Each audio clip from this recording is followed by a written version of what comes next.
Je vais te dire ce matin, ne résiste pas à celui qui te tend la main.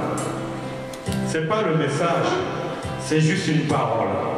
Ne prends pas ça comme un message en attendant qu'il va sortir quelque chose derrière. Oui, il va sortir des choses, mais prends ça d'abord comme une parole pour toi. Ne résiste pas à celui qui te tend la main. Mais qui est celui qui te tend la main? C'est qui? Jésus? Dieu? C'est Jésus? Qui encore? C'est Jésus aussi, c'est Dieu. Qui encore? Jésus? Le serviteur de Jésus? Oui, mais qui encore? Ne résiste pas à celui qui te tend la main. Personne t'a tendu la main cette semaine? Personne t'a demandé quelque chose cette semaine? Personne? Non, pas mon prochain. Celui que j'ai rencontré, celui que je vais rencontrer. Parce que le prochain, c'est vrai, mais c'est trop général. Dieu m'a montré cette image-là. Que lorsque tu es en Christ, le Seigneur te donne des rendez-vous là où tu t'y attends pas. Dieu te donne un rendez-vous là où tu t'y attends pas. C'est un carrefour. Quelqu'un vient te voir. Est-ce que tu peux me donner quelque chose? J'ai pas le temps, je m'en vais. Tu es en Christ pourtant. Mais la vie, tu as résisté à celui qui te tendait la main. Et tu dis que tu es en Christ. Es-tu réellement en Christ? Vis-tu réellement avec Christ? Parce que si tu es en Christ, ta main ne sera pas sèche. Ta main ne sera pas bloquée pour tendre la main. Parce qu'il y en a beaucoup qui t'ont tendu la main. Mais qui résiste à ta main? Qui c'est qui résiste à ta main? La Bible dit, dans l'Apocalypse, au chapitre 12, et j'entendis dans le ciel une voix forte qui disait, ne lisez pas, parce que ça va être court. Écoutez seulement. Et j'entendis dans le ciel, je ne donnerai pas le verset, ne lisez pas. Voilà, vous voulez résister, je ne donnerai pas le verset. Amen. Ne résiste pas à celui qui te tend la main. Amen. Ça commence là déjà. Ne résiste pas. Ne résiste pas. Et j'entendis dans le ciel une voix forte qui disait, et maintenant le salut est arrivé, ainsi que la puissance, le règne de notre Dieu et l'autorité de son Christ, car il a été précipité l'accusateur de nos frères, celui qui les accusait devant notre Dieu jour et nuit. J'ai entendu des paroles ce matin qui m'ont montré que la gloire de Dieu est là. Parce que Dieu a parlé. Dieu a parlé. Dieu a parlé de l'amour. L'amour de Jésus qui se répand sur nous tous, à travers nous et pour notre prochain, pour les autres. Le Seigneur a dit ça ce matin. Le Seigneur a dit quoi encore? Il est venu l'accusateur. Il est venu encore t'accuser. Le Seigneur a dit ça ce matin. Dès que tu commences à attendre la main, l'accusateur va dire, mais non, regarde ta situation, es-tu capable de tendre la main? Et quand tu vas regarder, tu dis oui, moi-même c'est juste, je ne peux pas tendre la main. L'accusateur va trouver toujours une raison, C'est pour ça que la Bible dit, la suite, ils l'ont vaincu à cause du sang de l'agneau, à cause de la parole de leur témoignage. Ils n'ont pas aimé leur vie jusqu'à craindre la mort. Bien-aimés, la Bible dit, ils n'ont pas aimé leur vie jusqu'à craindre la mort. Si tu aimes ta vie, comment veux-tu tendre la main? Parce que quand tu aimes ta vie, ce que tu as dans la main, est-ce que tu vas vraiment le partager? Mais le problème, c'est que si tu ne le partages pas, même quand tu rencontres quelqu'un à un carrefour, il te tend la main, ne regarde pas comment il est, il a un besoin. S'il est alcoolisé, évite ça parce que tu vas participer à son alcool. Et le discernement quand même. Mais si tu vois que c'est une dame assise, même ceux qu'on parle, qu'on essaie de chasser, on parle des, comment on les appelle, les Roms. ne le regarde pas, regarde la personne, mais ne regarde pas le titre qu'elle a. Si c'est un clochard, ne regarde pas le titre. Si c'est la Croix-Rouge, ne regarde pas le titre. Regarde ce que tu vas donner. Parce que si tu ne le donnes pas, tu résistes au Seigneur. Alléluia. Tu résistes au Seigneur et tu es tombé sous l'accusation de Satan qui te dit tu n'es pas capable de donner parce que tu n'as pas les moyens, regarde ta vie. Mais Dieu a dit à Gédéon, va avec la force que tu as. Regarde ce qu'il y a dans ta poche, bien aimé, c'est une force. Regarde ce qu'il y a dans l'église. Tu vois, il n'y a pas la quantité, mais il y a la force. Pourquoi? Dieu agit avec ce qu'il y a. Dieu va parler au-delà, là où vous êtes. C'est un lieu saint, c'est un lieu qui est très saint, bien aimé. Et Dieu agit avec ceux qui sont dedans. Il ne va pas attendre que 1000 arrivent. Non, il va se manifester tout de suite. Dieu ne cherche pas la quantité. D'abord, mais il cherche ta main, que tu ne lui résistes pas. Enlève tous les compromis que tu t'es fait. Enlève tout ce que tu as pu entendre des autres. Ils ont amené des compromis dans ta vie. Comment tu peux compromettre ta vie en entendant des paroles comprometteuses d'autres personnes? Les connais-tu?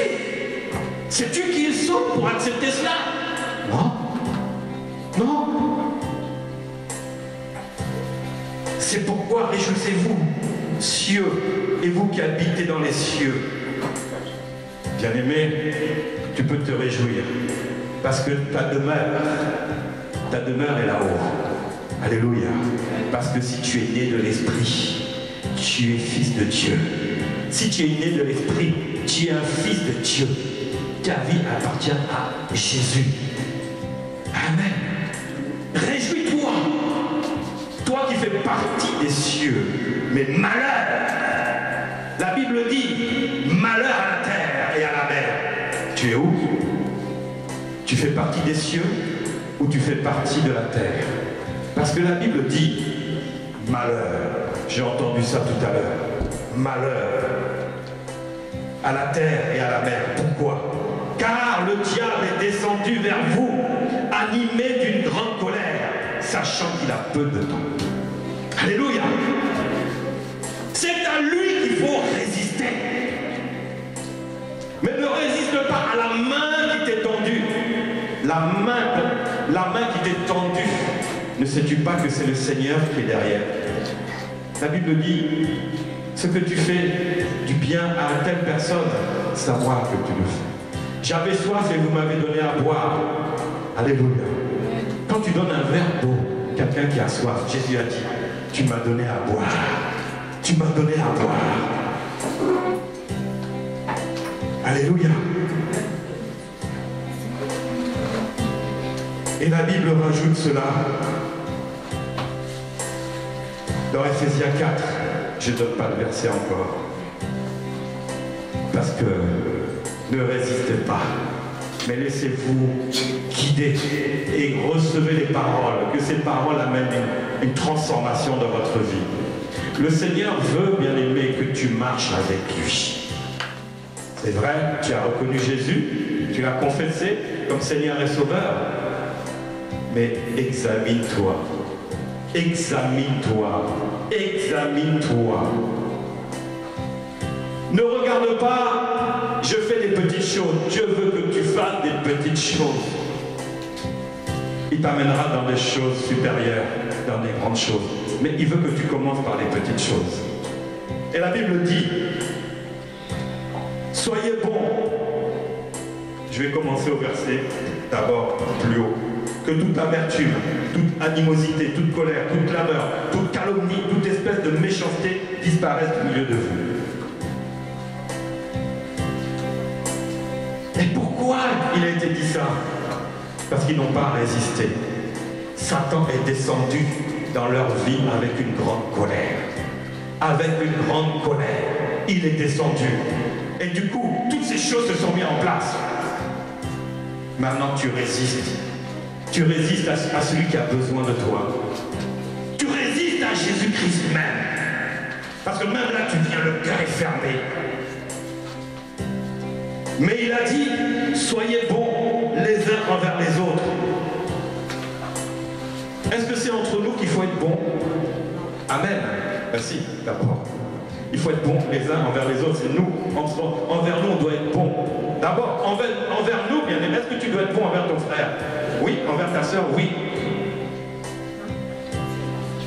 Est-ce que tu dois être bon envers celui qui te fait du bien? Oui. Est-ce que tu dois être bon envers celui qui te fait du mal? Est-ce que tu dois être bon envers celui qui te critique? Est-ce que tu dois être bon envers celui qui t'insulte? Est-ce que tu dois être bon envers celui qui te marche sur les pieds? Est-ce que... Mais avec quoi? Ah, quand il y a des mais là, c'est plus bon. Quand il met le mais, c'est la condition. Oui. Ah, mais Jésus ne s'appelle pas difficulté. Avec Jésus, oui, mais avec Jésus, j'y arriverai. Alléluia. Oui, tout est possible. Tu crois cela, c'est possible. Tu prends la parole va transformer en mais, on dit oui Jésus. C'est-à-dire que je ne résiste pas. Je tends la main, quelles que soient les conditions. Moi, il y a une dame je m'étais garé là, avec ma grosse voiture, et puis je baisse la vitre, j'essaie de bien me garer, et une dame âgée qui vient me voir, elle commence à me critiquer. Oui, vous, avec vos grosses voitures. Mais j'aurais pu le résister, mais je lui ai tendu la main. Vous savez, la voiture, c'est qu'une apparence, mais je ne suis pas mieux que vous. Ah non, mais vous avez une grosse voiture, j'ai beaucoup d'enfants. Moi j'ai 4 enfants, donc même la voiture ne suffit pas entre les 4 enfants, ma femme et moi on est 6, alors que la voiture c'est 5, ça ne suffit pas. Mais je lui ai parlé de Jésus, et elle a changé son regard.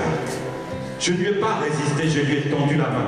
Une dame qui avait 80 ans, elle pleurait, elle dit, j'ai travaillé toute ma vie depuis l'âge de 14 ans. J'étais handicapée, on m'a battu, on m'a méprisé, et donc elle avait ça sur elle. Elle avait ça sur elle. Tout ce qu'on lui avait envoyé de mauvais, elle le portait. Et moi j'ai dit, mais vous savez que Jésus vous aime. Vous savez que Dieu peut changer. Bien aimé, donne même une parole. Si tu n'as rien dans ta poche, mais il y a peut-être une parole dans ton cœur qui va faire plus que peut-être une pièce de 1 euro. Amen. Parce que ça va lui ramener la paix. Elle a perdu la paix. Oh, soyez bons les uns envers les autres, c'est-à-dire envers tout le monde. Celui qui te juge, celui qui te critique, sois bon envers lui. Parce que si tu lui rends ce que cette personne t'envoie, es-tu différent d'elle? Tu n'es pas différente. Tu ne portes pas la sainteté. Tu ne manifestes pas la sainteté de Dieu. Si ce lieu est un lieu saint, c'est que toi tu es saint et que le Seigneur veut transformer ta vie aujourd'hui. Mais si tu le demandes de tout ton cœur, alléluia, Seigneur, je te demande de me changer, que ton Esprit Saint vienne me changer. Est-ce que tu veux le demander ce matin? Seigneur, change mon cœur. Pourquoi? Parce qu'il a dit, comme des enfants bien-aimés, marchez dans l'amour à l'exemple de Christ qui nous a aimés et qui s'est livré lui-même à Dieu pour nous comme une offrande et un sacrifice de bonne odeur. Est-ce que tu veux libérer ta main? Tu veux libérer ta main? Amen. Tu veux libérer ta main? Tu veux que ta main découvre quelque chose de nouveau? On va faire quelque chose. Je ne suis pas là pour parler, hein. Et je vous dis ici, on ne prêche pas. Mais c'est simplement une parole pour vous conduire dans ce que Dieu m'a montré. On veut la parole, d'accord, mais on veut voir l'action de la parole. Amen. Qu'est-ce que tu préfères?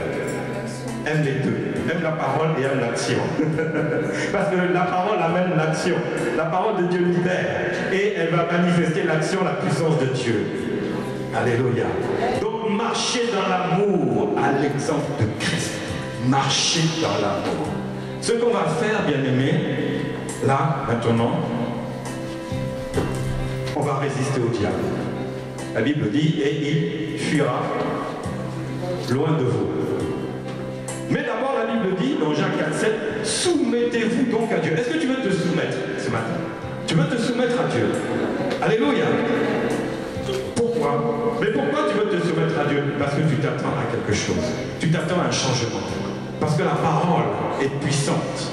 La Bible dit que car la parole de Dieu est puissante et efficace. Je vais te dire ce que la parole de Dieu va faire ce matin pour toi. C'est Hébreux 4, mais je ne vous donne pas le verset.